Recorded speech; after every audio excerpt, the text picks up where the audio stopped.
Donc la deuxième intervention de l'après-midi est celle de Madame Mézine Tambay, qui est responsable des archives de la Fondation de l'écologie politique.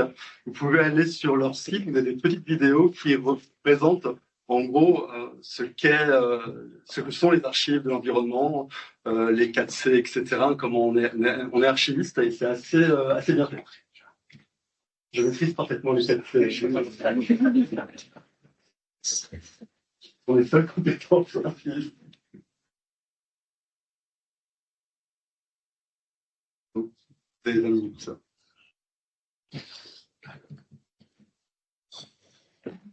Eh bien, merci beaucoup. Merci beaucoup pour l'invitation et merci aux organisateurs et aux organisatrices de cette journée. Je suis vraiment très contente d'être là et de revenir sur ce campus 10 ans après. Donc, j'ai intitulé mon intervention Construire la mémoire du mouvement écologiste, le rôle des archives de la Fondation de l'écologie politique. Et je vais commencer tout de suite par décrire la structure dans laquelle je travaille, puisque donc je travaille pour une fondation politique reconnue d'utilité publique. Il y en a 5 en France, 4 à gauche et 1 à droite. Et donc, parmi les 5, nous sommes 2 à nous occuper d'archives, donc la Fondation de l'écologie politique et la Fondation Jean Jaurès pour le Parti socialiste. Et la Fondation de l'écologie politique, abrégée en FEP, c'est la dernière née des fondations politiques. Elle fait suite donc à la volonté du Parti Europe Écologie Les Verts d'avoir une fondation. C'est le parti qui a lancé l'association de préfiguration et qui a également fourni le capital de départ pour que la fondation obtienne ce statut. Et donc, quand la fondation a été créée, il était déjà mentionné que elle pouvait avoir comme moyen d'action la création d'un centre de documentation de l'écologie politique et la collecte et la conservation des archives des mouvements écologistes. Donc, il y avait cette idée que la fondation pouvait à l'avenir abriter des archives, mais ça mettra quelques années avant de devenir effectif.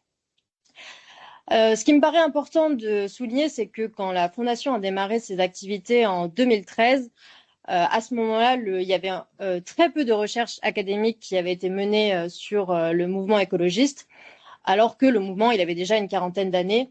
Ici, je vous ai mis en illustration l'affiche de René Dumont, qui ça a été le premier candidat écologiste à une élection présidentielle, et c'était en 1974.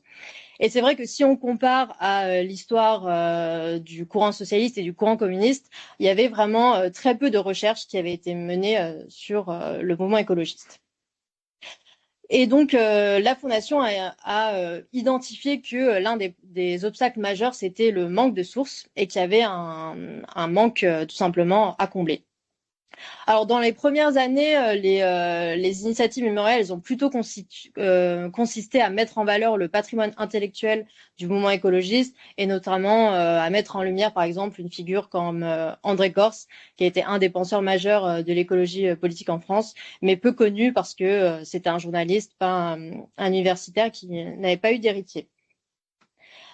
Je m'attarde pas beaucoup sur le reste des activités de la structure. Je précise simplement qu'on est quand même une toute petite structure, hein. On est 3 salariés et que le pôle archives, c'est vraiment un des 2 piliers de l'activité de la fondation, donc à côté du volet plus classique de laboratoire d'idées. Donc la fondation publie des notes, des analyses, organise des conférences, des débats et ces événements, c'est aussi quand même un point d'ancrage pour les archives parce que moi, ça me permet d'avoir un rendez-vous un peu annuel avec les membres du mouvement écologiste, avec les militants. Et le fait qu'on participe à un certain nombre d'événements de la galaxie écologiste, c'est aussi ce qui permet d'avoir des contacts et puis parfois d'avoir des dons spontanés. Donc la fondation a démarré ses activités en 2013, comme je le disais, et en 2015, donc il y a eu un véritable tournant, puisque c'est cette année-là que la fondation a décidé pour la première fois donc d'embaucher une archiviste professionnelle. Et donc son travail, ça a été d'abord de travailler sur le seul endroit où il y avait des archives identifiées et qui étaient liées donc au Parti Les Verts, et c'était à AgroParisTech. À la fin des années 2000, pour des raisons de place, les Verts avaient confié leurs archives dites historiques, c'est-à-dire les archives qu'ils avaient accumulées depuis les années 70, Le parti a été créé en 84, mais avant ça, il y a eu deux proto-partis, le mouvement écologique et le mouvement d'écologie politique. Et donc tout ça a été à AgroParisTech. Et cette archiviste, donc ma prédécesseuse qui est restée 3 ans, a fait une première mission de récollement pour qu'on ait un petit peu voilà une idée de ce qu'il y avait. Mais malheureusement, cette mission, ça n'a pas abouti au fait que ces archives puissent être consultées dans des bonnes conditions. Et quasiment au même moment, Europe Écologie Les Verts a annoncé qu'ils allaient vendre leur siège qu'ils occupaient depuis 2003 dans le 10e arrondissement de Paris. Et donc, évidemment, la question des archives qui étaient au siège s'est posée. Et à ce moment-là, la Fondation a décidé de récupérer ces archives. Donc, il y a eu une importante opération de collecte qui a été menée pour récupérer à peu près 80 mètres linéaires. Et ça a constitué vraiment le premier noyau d'archives à la Fondation. Et je précise que depuis donc l'année dernière, les archives qui étaient à AgroParisTech, du fait qu'ils ont dû vider le château de Grignon, elles sont finalement arrivées à la Fondation. Et donc ça, c'est une grande satisfaction parce que en fait, entre ce qu'il y avait à AgroParisTech et ce qu'on a récupéré en 2016, il y avait des doublons, puis ça permettait vraiment d'avoir un ensemble cohérent. Et donc, on a finalement récupéré ces archives et on a pu commencer le traitement l'année dernière avec la partie la plus ancienne. Dans les premières années, la Fondation a aussi été sollicitée par quelques régions du parti qui ont versé leurs archives. Et puis, on a fait de la collecte active en sollicitant des personnalités soit qui ont été identifiées comme ayant des archives, soit dont on pensait que le parcours politique était important. Et donc, voilà, il y a plusieurs opérations de collecte qui ont été menées en direction de militants et militantes. Je voulais parler des spécificités du mouvement écologiste parce qu'évidemment, ça conditionne la création d'archives. En remontant au début, pour vous dire que donc l'écologie politique, voilà, ça émerge à la fin des années 60 et c'est un mouvement qui a été réfractaire à créer un parti, puisque je l'ai dit, hein, la candidature de René Dumont c'est en 74 et finalement les Verts ne naissent qu'en 84 et donc il y a une dizaine d'années pendant lesquelles les écologistes se rassemblaient pour au moment des élections, ils créaient des structures qu'ils appelaient biodégradables qui étaient ensuite dissoutes à chaque élection. Et il y avait beaucoup d'associations en fait comme les Amis de la Terre qui ont participé à ce mouvement. Et donc la frontière elle est vraiment poreuse entre associations et partis.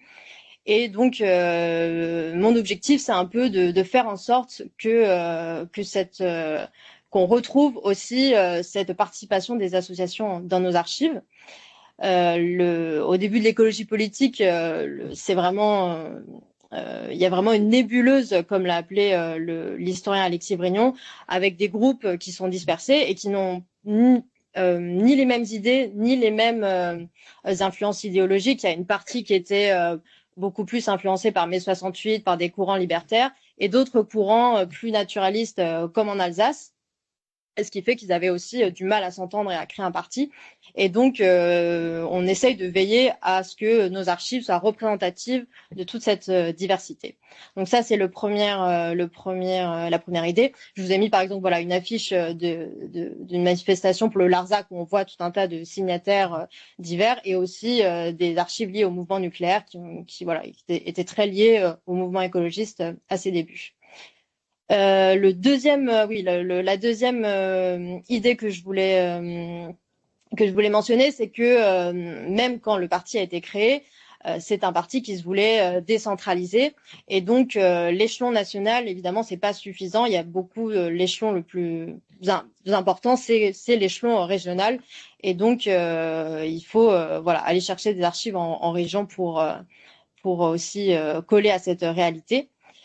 Et le troisième facteur, c'est que le mouvement écologiste, c'est un mouvement qui a souffert d'une forme de précarité structurelle. D'abord, c'est un petit parti. Le financement des partis politiques en France fait que c'est difficile pour un parti comme les écologistes d'avoir des ressources. Et donc évidemment, ça c'est peu propice à la constitution d'archives. C'est un parti qui a été beaucoup animé par des bénévoles. Et je dirais que ce manque de moyens, il a perduré vraiment longtemps. Parce que moi, je suis arrivée à la fondation en mai 2019. Et à ce moment-là, au siège d'Europe Écologie Les Verts, il y avait seulement 4 salariés et demi pour le parti, donc ce qui est vraiment très peu. Et ça fait peu de personnes sur lesquelles s'appuyer. Je vais présenter brièvement maintenant les fonds que l'on conserve. Donc depuis 10 ans, on a accumulé 250 mètres linéaires d'archives qui se répartissent en 2 grands ensembles. Donc il y a le premier ensemble qu'on appelle archives partidaires, donc tout ce qui est lié au parti Les Verts, Europe Écologie Les Verts, et depuis 2 ans, il s'est renommé les écologistes. Donc avec l'échelon national dont j'ai beaucoup parlé. On a aussi 5 fonds de région, comme je l'ai dit, parce que c'est l'échelon le plus important au niveau du parti. Le premier échelon, c'est le groupe local. On a un fonds d'un groupe local qui a été le groupe local le plus important en nombre de membres. Et puis voilà, on a également entamé un travail auprès des groupes parlementaires à l'Assemblée nationale, au Sénat et au Parlement européen, maintenant que ces groupes sont à peu près stables, pour collecter la production actuelle. Donc ça, c'est le premier grand ensemble. C'est la répartition, c'est à peu près 3/4 et 1/4. Et donc l'autre grand ensemble, c'est les archives de militants et militantes.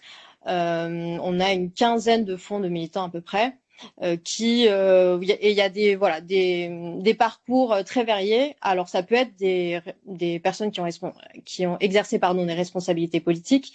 Je pense à Marie Blandin, par exemple, qui a été la première présidente de Région écologiste et la première sénatrice écologiste. Et ici, je vous ai mis une affiche de Michèle Rivasi, qui a fait 3 mandats de députée européenne et qui est décédée brutalement il y a 2 ans. Et suite à son décès, on a collecté ses archives. Et je voulais aussi parler d'un chantier qui nous a occupé vraiment longtemps auprès d'un couple de militants qui s'appelle Jean-Luc et Sylvie Burguinder. C'est un couple de militants de Montargis qui avait créé un premier mouvement écologiste appelé Pollution Non, et qui ont ensuite créé un journal qui a démarré en 1973 et qui a continué jusqu'en 1993. Et c'est une source, leur journal, vraiment très précieuse, parce qu'on voit 30 ans d'évolution du mouvement écologiste. Et pour écrire leur journal, en fait, ils recevaient un très grand nombre de documentations de la part de plein de groupes écologistes qui leur écrivaient, qui leur transmettaient leurs informations. Et ils avaient accumulé tout ça dans une maison. Et c'est un chantier qui nous a occupé plusieurs années. Et je précise également que donc ces militants, les militants politiques. Ils ont des trajectoires variées. Hein. Certains vont dans d'autres partis. D'ailleurs, c'est quand même assez fréquemment le cas chez les écologistes. Et d'autres ont eu un passé politique aussi dans d'autres partis de la gauche.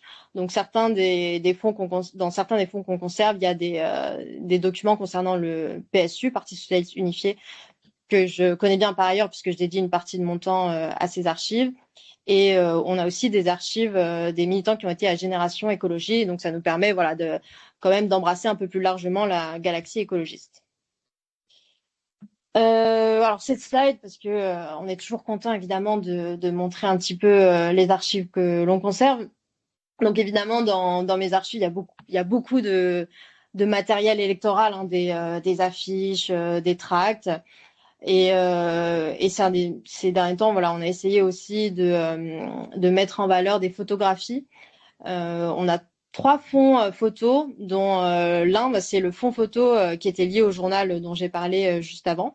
Et on a aussi le fonds photo d'un militant qui faisait partie alors chez les Verts, ça s'appelle pas comme ça, mais en gros du service d'ordre du parti, donc qui a fait des manifestations pendant 15 ans et qui a photographié ces manifestations. Ici, vous avez une photographie d'une occupation d'un terrain en Alsace, à Markholsheim, au tout début des années 70, contre la construction d'une usine. En bas, c'est une photographie d'un congrès des Verts. Voilà, j'ai aussi mis des autocollants de lutte écolo qu'on retrouve, hein, dans nos archives, parce que la plupart des militants, ils ont participé à des luttes locales, à aussi, par exemple, à des associations pour le droit au vélo, des associations voilà très liées au mouvement écologiste. Et puis on a également beaucoup d'objets militants, des drapeaux, des badges, des t-shirts, etc. Vous pouvez retrouver donc un certain nombre de ces éléments sur notre site, avec où il y a aussi également une bibliothèque numérique qui contient des documents donc on a numérisé nous-mêmes, et vous pouvez y retrouver voilà les inventaires et la description des fonds. Et donc notre but évidemment c'est que cette matière soit accessible. Donc on accueille les chercheurs et les chercheuses dans notre local, et depuis 1 an et demi maintenant on est dans le 19e arrondissement. Donc comme j'ai essayé de vous l'expliquer, depuis 10 ans, le but c'était d'abord quand même d'avoir des archives qui puissent être accessibles pour que les historiens puissent travailler sur l'histoire du mouvement. Et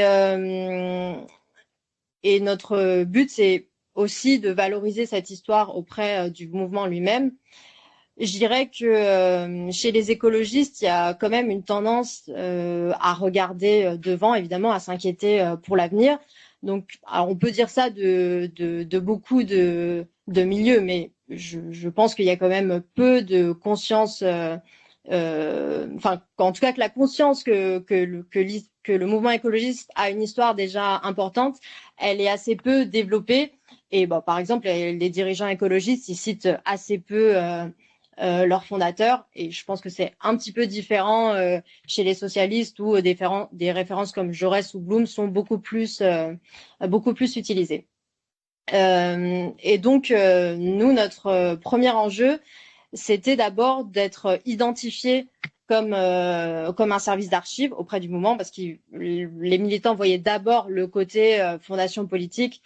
Et donc, pour cela, depuis plusieurs années, on essaye d'être présent à des événements, de mener des actions de sensibilisation.